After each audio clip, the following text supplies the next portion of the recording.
ക്രിസ്തുയേശുവിൻ്റെ നിസ്തുല നാമത്തിൽ എല്ലാ പ്രിയപ്പെട്ടവർക്കും സ്നേഹവന്ദനം. ഇന്നത്തെ നമ്മുടെ ധ്യാനത്തിനായി വിശുദ്ധ മത്തായി 24 അധ്യായം 36 വാക്യം. മത്തായി 24:36. ആ നാളും നാഴികയും സംബന്ധിച്ചോ എൻ്റെ പിതാവ് മാത്രമല്ലാതെ ആരും സ്വർഗത്തിലെ ദൂതന്മാരും പുത്രനും കൂടി അറിയുന്നില്ല. കർത്താവിൻ്റെ പരിശുദ്ധ നാമം വാഴ്ത്തപ്പെടട്ടെ. കർത്താവിൻ്റെ വരവിനെക്കുറിച്ചുള്ള ശിഷ്യന്മാരുടെ ചോദ്യത്തിൻ്റെ മറുപടി വ്യത്യസ്ത തലങ്ങളിലൂടെ കർത്താവ് നൽകുന്നതാണ് ഈ വേദഭാഗങ്ങളിലെല്ലാം നമ്മൾ കാണുന്നത്. അപ്പോൾ അനേകർ എൻ്റെ നാമത്തിൽ വരികയും കള്ളപ്രവാചകന്മാർ ജനത്തെ തെറ്റിദ്ധരിപ്പിക്കുകയൊക്കെ ചെയ്യും. അതെല്ലാം കണ്ട് നിങ്ങൾ വീണുപോകരുത് എന്ന് കർത്താവ് സൂചന നൽകുന്നു. എന്നാൽ ഭൗമികമായ പ്രാതിഭാസികമായ ചില അടയാളങ്ങൾ മനുഷ്യപുത്രൻ്റെ ദ്വിതീയ ആഗമനത്തിന് മുൻപുണ്ടാകുമെന്ന് കർത്താവ് സൂചിപ്പിക്കുകയും ചെയ്തു. ഇന്ന് നമ്മൾ വായിച്ച വേദഭാഗത്ത് കർത്താവിൻ്റെ വരവിൻ്റെ നാളും നാഴികയും സ്വർഗത്തിലെ ദൂതന്മാർ പോലും അറിയുന്നില്ല എന്ന് വളരെ വ്യക്തമായി കർത്താവ് തന്നെ പറയുന്നു. അത് പുത്രനും അറിയുന്നില്ല, പിതാവ് മാത്രമാണ് അറിയുന്നത്. നാളും നാഴികയും ആരും അറിയുന്നില്ല. ക്രിസ്തുവിൻ്റെ ഒരു അപ്രതീക്ഷിത സമയമാണിത്. സമയ നിർണയം മനുഷ്യർക്കുള്ളതല്ല. ദൂതന്മാർക്ക് പരിജ്ഞാന പരിമിതിയുണ്ട്. മനുഷ്യത്വത്തിൽ പുത്രൻ ആ സത്യം വെളിപ്പെടുത്താൻ ആഗ്രഹിക്കുന്നില്ല. എന്നാൽ ദൈവത്തിൽ തനിക്ക് അറിയാം.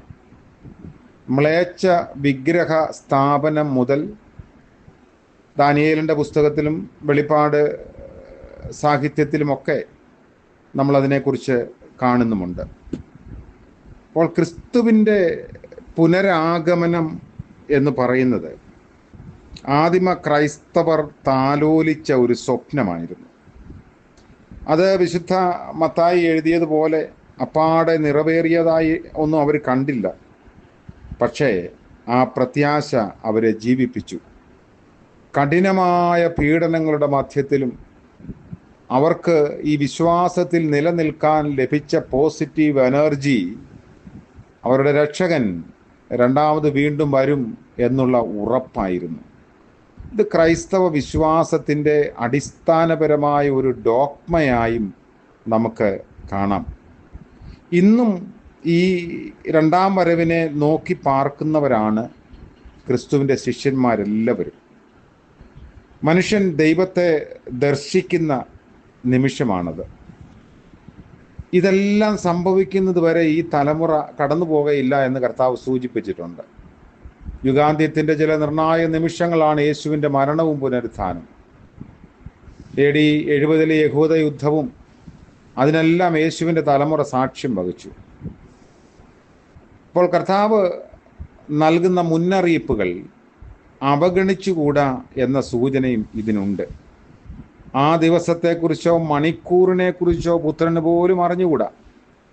അപ്പോൾ രണ്ടാം വരവിൻ്റെ കൃത്യമായ ദിവസവും മണിക്കൂറും ദൈവത്തിനല്ലാതെ മറ്റാർക്കും അറിഞ്ഞുകൂടാ. സുനിശ്ചിതമായും സംഭവിക്കേണ്ട ആ ദിവസത്തെക്കുറിച്ചോ മണിക്കൂറിനെക്കുറിച്ചോ പുത്രന് പോലും നിശ്ചയമില്ല. അതിനാൽ സദാ ജാഗരൂകത പാലിക്കുക എന്നാണ് യേശു പറഞ്ഞതിൻ്റെ അർത്ഥം. പുത്രൻ അറിയില്ല എന്ന് പറയുമ്പോൾ ആ അറിവുകേടിനെ അല്ല നമ്മൾ വ്യാഖ്യാനിക്കേണ്ടത്. പിന്നെയോ അതേത് സമയത്തും സംഭവിക്കാം. അതുകൊണ്ട് ഒരുങ്ങിയിരിക്കണമെന്നാണ്.